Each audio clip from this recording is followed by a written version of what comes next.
परमपदजटिलं यस्य छन्दांसि शाखा ऐकपत्रं सामपुष्पं यदुरचितफलं स्यादथर्वा प्रतिष्ठा यज्ञच्छाया सुसीता द्विजगणमरुपै गीयते यस्य नित्यं शक्तिः सन्ध्यात्रिकालं पठेत दुरितभयहरः पातु नो वेदवृक्षः।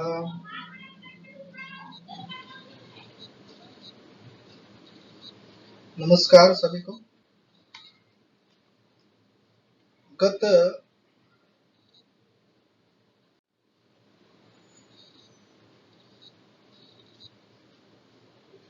पाठ में हमने शब्द नित्यत्व का जो आक्षेप था उसके विषय में अध्ययन किया था कि शब्द नित्यत्व का आक्षेप जो हुआ था जिसमें अयुगपद उत्पन्नानां व शब्दानां इतरेतरोपदेशः शास्त्रकृत योगश्च, ये सब बातें जो हुई थी, इन बातों का समाधान क्या है, शब्द नित्यत्व की स्थापना कैसे होगी, उसका समाधान क्या है, तो उस विषय को आज हम इस पाठ में अध्ययन करेंगे। तो सबसे पहली बात है कि शब्द नित्यत्वस्य स्थापनम इत्युक्ते शब्द नित्यत्वस्य समाधानं किं भविष्यति वा भवति तस्मिन् विषये किञ्चित् ज्ञास्यामः।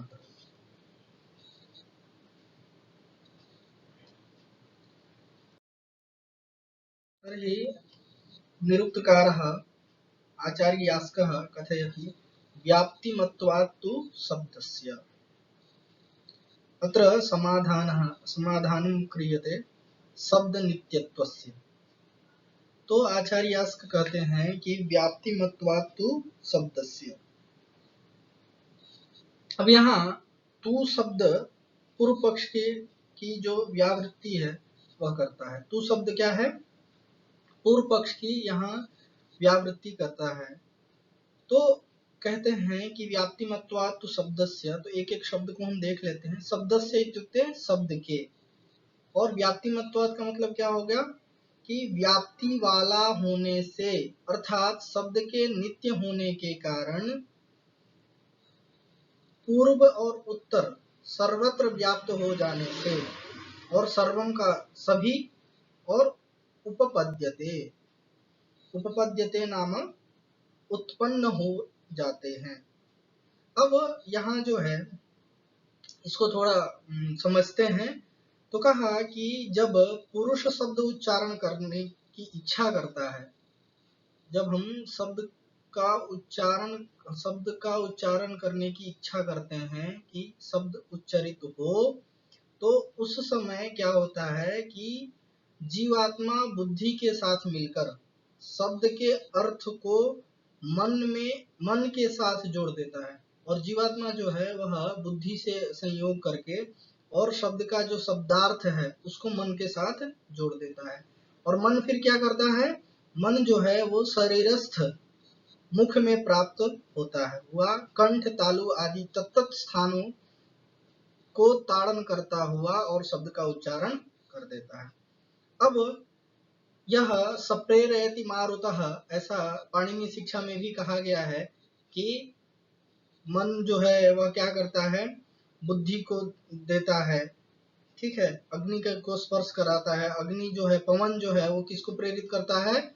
मस्तिष्क को प्रेरित करता है, और मस्तिष्क से वह मुख में प्राप्त होता हुआ तत्त स्थानों का ताड़न करता हुआ और शब्द जो है वह उच्चारित होता है, उच्चारण रूप में आविर्भाव होता है। शब्द की उत्पत्ति नहीं होती है, शब्द की का क्या होता है?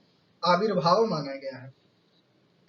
अब तृतीय क्षण में, मतलब उसी क्षण में जब शब्द सुनाई नहीं देता है, तब उस शब्द का क्या हो जाता है? तिरोभाव हो जाता है। तिरोभाव का मतलब नाश नहीं होना, ऐसा है। मतलब तिरोभाव होता है, नाश नहीं होता है उसका, ठीक है। जैसे आविर्भाव मतलब उत्पत्ति नहीं होती है, आविर्भाव होता है वो, उसका आविर्भाव होता है और वैसे ही तिरोभाव होता है। तो इसमें उत्पत्ति और नाश से इसका कोई संबंध नहीं है। इस प्रकार जो आविर्भाव और तिरोभाव होने पर भी उनके जो अर्थ को बुद्धि धारण कर रखने से एक पदार्थ दूसरे पदार्थ के साथ संबंध होकर शाब्द बोध हो जाता है। और आविर्भाव और तिरोभाव होने से जैसे शब्द का उच्चारण हुआ तो मन बुद्धि और ये सब मिलके शब्द उच्चरित हुए और उसका फिर तिरोभाव हुआ, तो इन दोनों से क्या होता है, शाब्द बोध हो जाता है।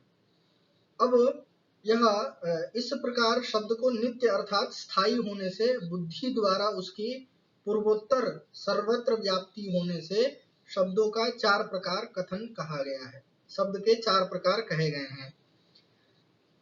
फिर कहते हैं नाम और आख्यात का गुण प्रधान भाव कथन और उक्त 4 प्रकार के शब्दों से लोक व्यवहार की सिद्धि आदि सब उपपन्न हो जाते हैं।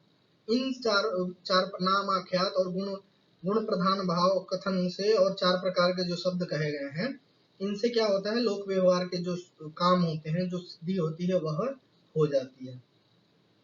इस विषय पे जो दुर्गाचार्य हैं, दुर्गाचार्य निरुक्त के प्रसिद्ध टीकाकार हैं, दुर्गवृत्ति लिखी है इन्होंने, जिसका नाम है सर्वांकशा ऋज्वर्थ व्याख्या नाम से इन्होंने वृत्ति लिखी है, दुर्गवृत्ति। तो उस में इन्होंने एक शंका की है, इस जो नित्यत्व मानकर उक्त शंका जो है, ये शंका उन्होंने की है। बाद में वो इसको स्पष्ट करते हैं कि शब्द को अनित्य मानने वाले जो न्यायिक लोग हैं, न्याय वाले जो हैं, वह भी बुद्धि द्वारा पदार्थों का संबंध मानकर ही शाब्द बोध मानते हैं। अतः यहाँ पे कोई अनुपत्ति नहीं है।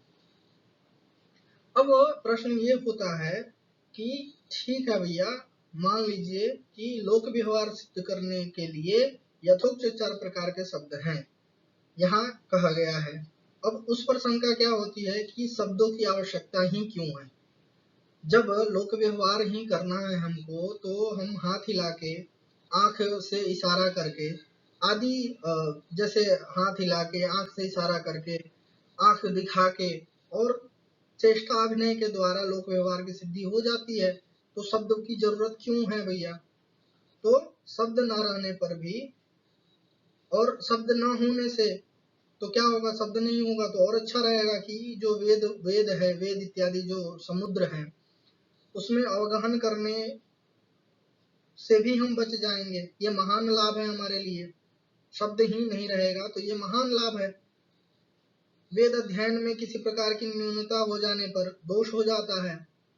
वेदाध्ययन करते समय अगर किसी प्रकार की न्यूनता हो जाती है तो दोष हो जाता है।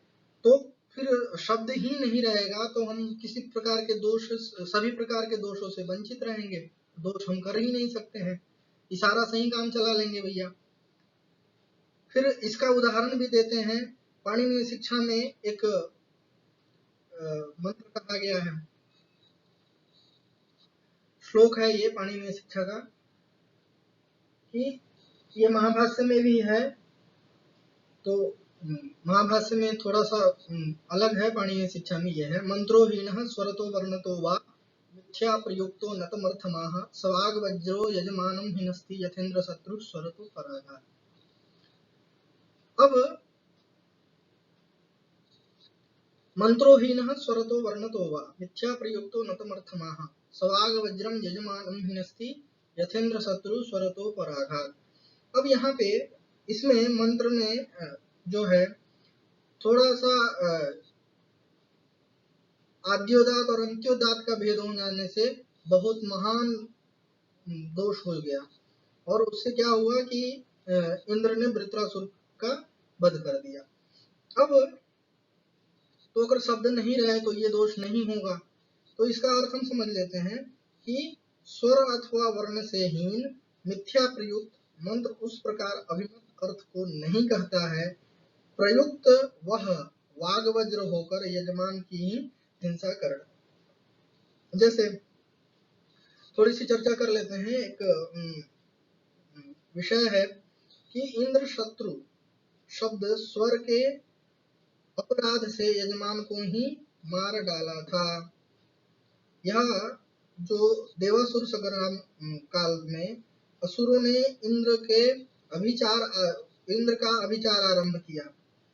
इसमें उन्होंने इंद्र शत्रुर्वर्धस्व इस प्रकार के मंत्र की कल्पना की।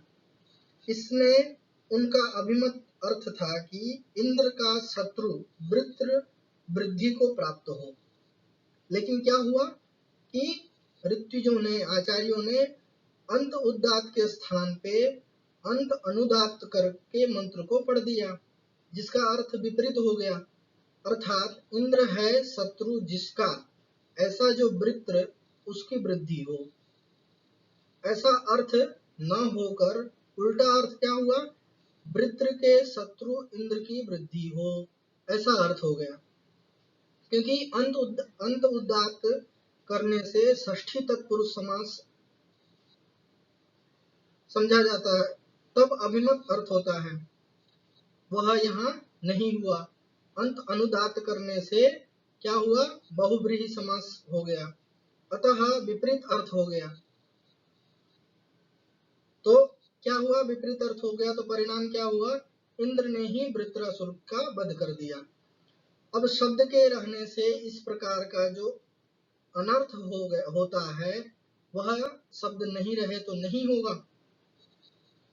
फिर जो उक्त 4 प्रकार के शब्दों की आवश्यकता है, वह क्यों है, तो इस विषय पे जो है यहाँ समाधान जो है, ये बातें यहाँ चल रही हैं। इस विषय को हम आगे के पाठ में फिर से देखेंगे। अभी बस इतना एक जिज्ञासा हुई जो हमारे सामने है कि शब्द की आवश्यकता ही क्यों है।